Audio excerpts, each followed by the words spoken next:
Hello friends, இன்றைக்கி soya chunks வச்சு ஒரு கிரேவி செய்ய போகிறோம். அதுக்கு ஒரு கப் சோயா எடுத்து அதில் சுடு தண்ணியை ஊற்றிக்கிங்க. கொஞ்சம் உப்பும் சேர்த்துக்கிட்டிங்கன்னா கொஞ்சம் நேரத்தில் சோயா நல்லா ஊறிக்கிட்டு வெந்திருக்கும். ஒரு கடாய் வச்சுட்டு அதில் 2 ஏலக்காய், ஒரு துண்டு பட்டை, ஒரு 2 ஸ்பூன் தனியா,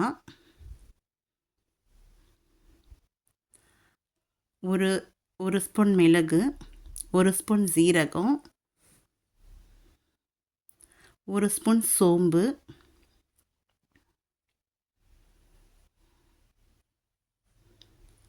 எல்லாத்தையும் நல்லா வெறும் வாணலில் வறுத்துக்குங்க.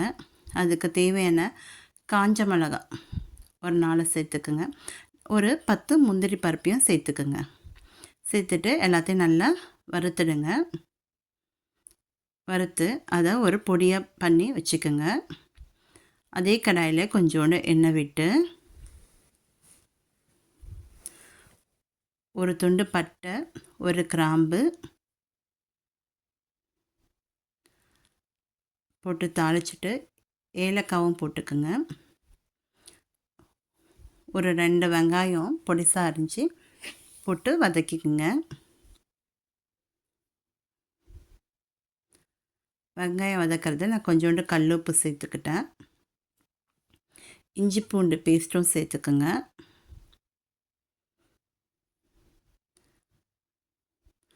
4 பச்சை மிளகாய், 2 தக்காளி, எல்லாத்தையும் நல்லா போட்டு வதக்குங்க. அதில் ஒரு ஸ்பூன் மஞ்சத்தூள்,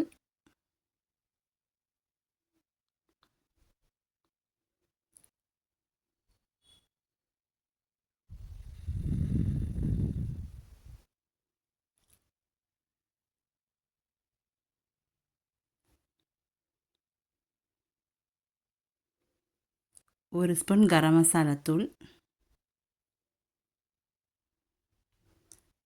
காஷ்மீரி மிளகாத்தூள் ஒரு ஸ்பூன்,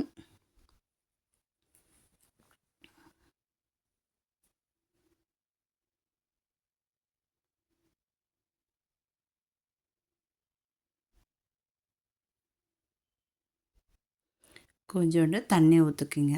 அது வேகட்டும்.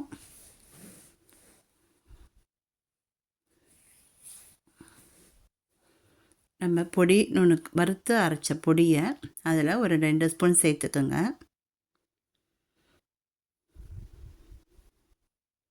சேர்த்து நல்லா வதக்குங்க. வதக்கிட்டு அதுலேயே சோயா சங்க்ஸையும் ஆட் பண்ணுங்கள். அதில் எல்லா மசாலாவும் படுற மாதிரி நல்லா கலக்குங்க.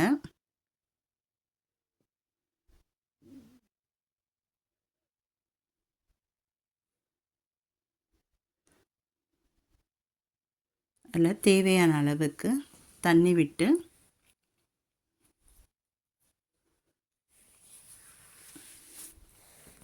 நல்லா மூடி கொதி வர வரைக்கும் கொஞ்சம் வெயிட் பண்ணுங்க. மசாலாலாம் நல்லா பச்சை வாசனை போய் கொதி வரும்போது ஒரு கப் தயிரை நல்லா கடைஞ்சி நான் மிக்சியில் போட்டு ஒரு அடி அடிச்சுட்டு அதை எடுத்து அதில் ஊற்றி நல்லா மிக்ஸ் பண்ணுங்கள்.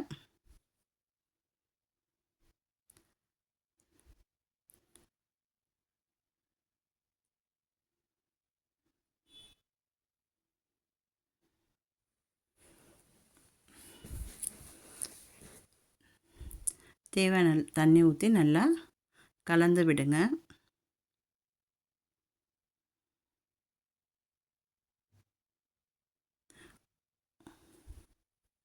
உப்பு கொஞ்சம் கம்மியாக இருக்க மாதிரி இருந்தது.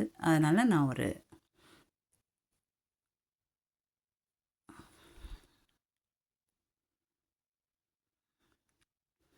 மூடி நல்லா கொதிக்க வைங்க. நல்லா கொதித்து வரும்போது அதில்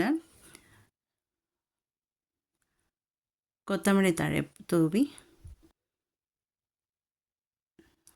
ஒரு 5 நிமிஷம் வச்சு இறக்கிடுங்க. சுவையான சோயா சங்க்ஸ் ரெடி. இதை நம்ம சப்பாத்தி எல்லாத்துக்கும் வச்சு சாப்பிட்லாம். உங்களுக்கு இது பிடிச்சிருந்தா லைக் பண்ணுங்கள், ஷேர் பண்ணுங்கள், சப்ஸ்கிரைப் பண்ணுங்கள். Thank you friends.